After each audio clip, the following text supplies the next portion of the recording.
Right, we are starting chapter 7, and section 7.1 talks about inverse trig functions. Right, so when we talk about inverses, we're still talking about the same kind of inverses you would think of with linear or quadratic functions, only in this case we're talking about trig functions and their inverses. Right? So with trig functions, just like with any other linear or quadratic function, for that trig function to have an inverse, it must be 1 to 1. Right?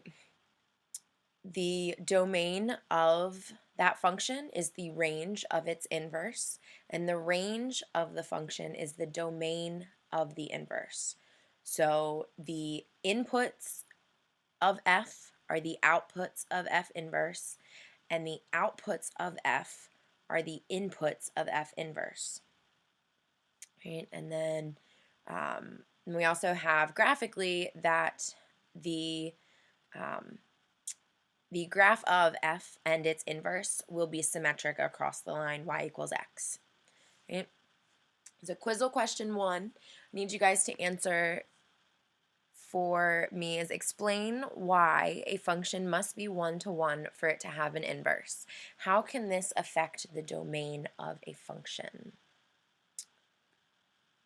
Right. So let's talk about the notation for inverse trig functions. So there's two different ways you can write them. You can write them as the trig function to the negative 1 of x, or you can write it as arc of the trig function of x. Right? They both mean the exact same thing. If we had cosine or tangent here instead of sine, again, it would mean the exact same thing, just with a different trig function. Right? But something really important that you guys need to pay attention to is that sine to the negative 1, or the inverse sine, the way it's written here is not the same as sine of x to the negative 1. Okay, in this case, sine of x is being raised to the negative 1 power, whereas in this case, this negative 1 means the inverse.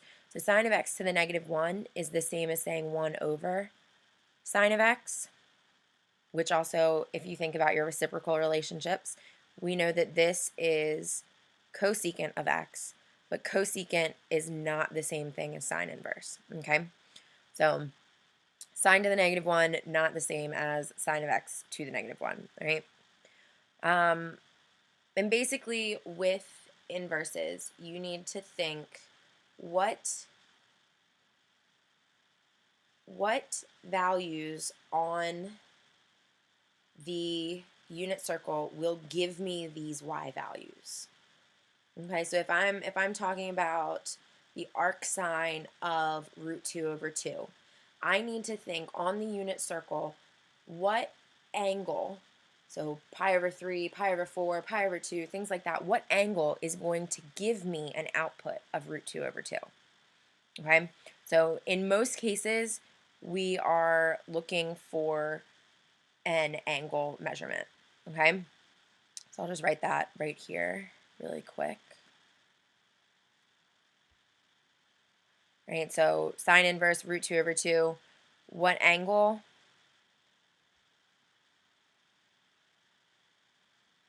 On the unit circle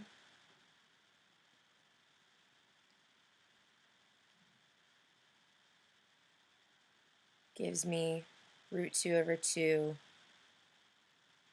for sine. Okay, so that's what you have to ask yourself. Right.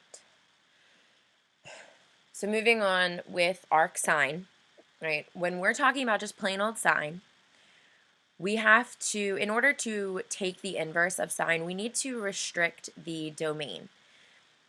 Like I said earlier, inverse functions have to be 1 to 1. So you can see from this graph, this is the graph of sine of x.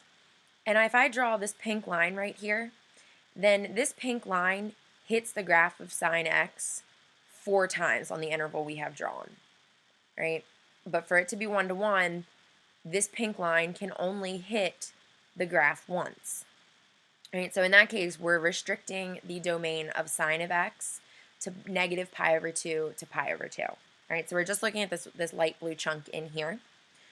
And nothing changes about the range. The range of arcsine is still the range of sine. So we're still looking at -1 to 1, right?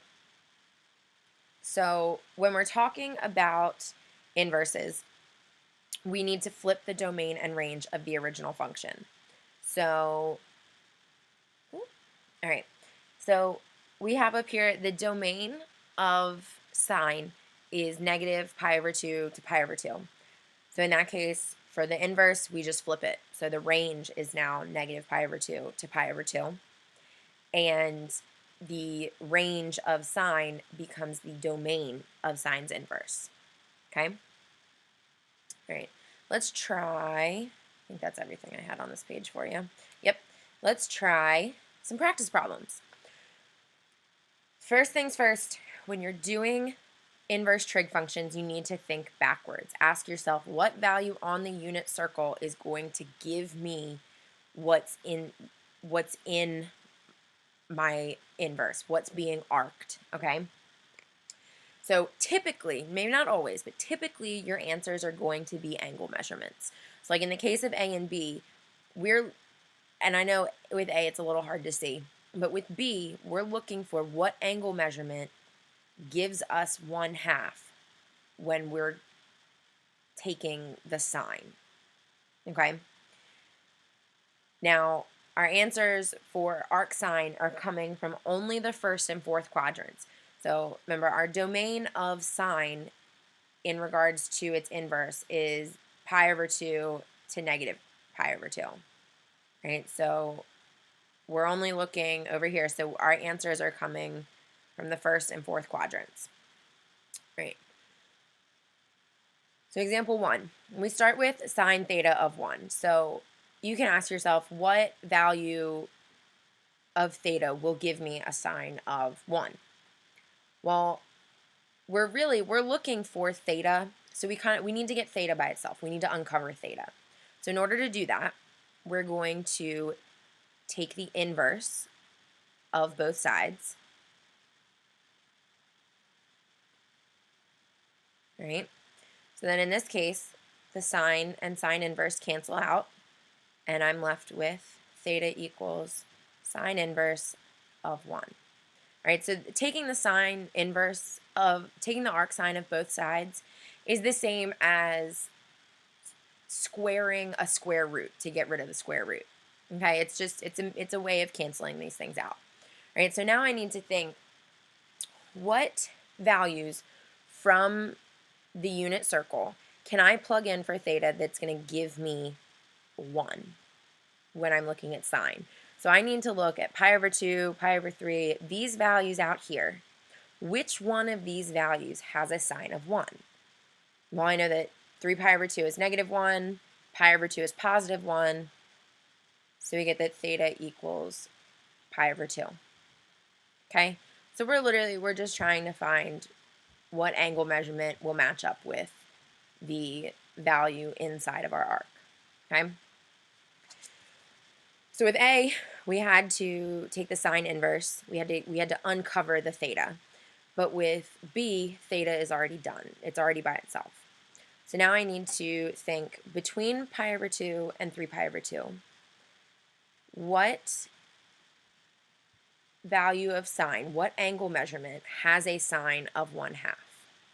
Well, I know π/4 and 7π/4 are going to have a sine of plus or minus √2/2, so it's neither one of those. And I'm looking at my y values since I'm talking about sine. So I know that π/6 has a sine of 1/2 and 11π/6 has sine of 1/2, but 11π/6 is negative. So this means that theta equals π/6. Because sine of π/6 equals 1/2. Okay? Right. All right, so with this last one, we already were given the angle measurement, which means that we can do one of two things. We can sit here and ask ourselves, okay, what value of what y value on our unit circle will give us is related to 3 pi over 2. Or we can kind of work backwards from what we did in A. So with A, we got theta by itself by taking the sine inverse of both sides. But in this case, we can take the sine of both sides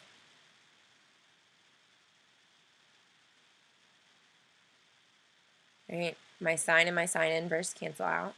So I'm left with y equals sine of 3 pi over 2. Well, what is the sine of 3 pi over 2? Why, that equals negative 1. Okay? So go ahead and give it a try with question 2. Right? And then we will talk about those in class. Right. So now let's talk about cosine. So the same logic applies with cosine's domain. We have to restrict the domain from 0 to pi because otherwise our function is not 1 to 1. You can see it hits that y equals b line 4 times. So we restrict our domain. Our domain is now 0 to pi. The range is negative 1 to 1 because that's not going to change. Our y values are still the same. Right? So when we talk about inverses, again, we're flipping the domain and range of the original function. So just like with sine, the range of sine is negative 1, which means the domain of sine became the negative 1 to 1. So in this case with cosine, the range of cosine is negative 1 to 1. So the domain of cosine's inverse is negative 1 to 1. The domain of cosine is 0 to pi. So the range, the outputs of cosine inverse is 0 to pi. Okay? So again, we're still thinking backwards. We're still typically looking for angle measurements. But in this case, because we've restricted the domain of cosine to 0 to pi, the angle measurements that we're looking for are coming from the first and second quadrants. Okay? So with cosine, with A here, for example 2, we need to get cosine of theta. We need to get that theta by itself. So just like with sine, we can take the cosine inverse of both sides. Right? So my cosine and cosine inverse cancel, and I'm left with theta equals cosine inverse of 1. So what value, now you need to ask yourself, what value of these angle measurements, which of these angle measurements gives me a cosine of 1? Right? And so if I'm looking at this unit, at the unit circle, then I'm going to get theta equals 0. Okay? Because the cosine of 0 equals 1. So then cosine inverse of 1 equals 0. So they're flip-flopped. Right? With B, same as with B for sine, we've already gotten theta by itself. So now looking on my unit circle between 0 and pi, what angle measurement over here has a cosine of 1/2? Well, cosine is our x value. So our x value for pi over 6 is root 3 over 2. Cosine for pi over 3 is 1/2. So we get that theta equals pi over 3. It's pi over 3. The cosine of pi over 3 equals 1/2. So you flip-flop them with the inverse. So now this last question, we already have the angle measurement. So to get rid of the nasty cosine inverse here, we're going to cosine both sides.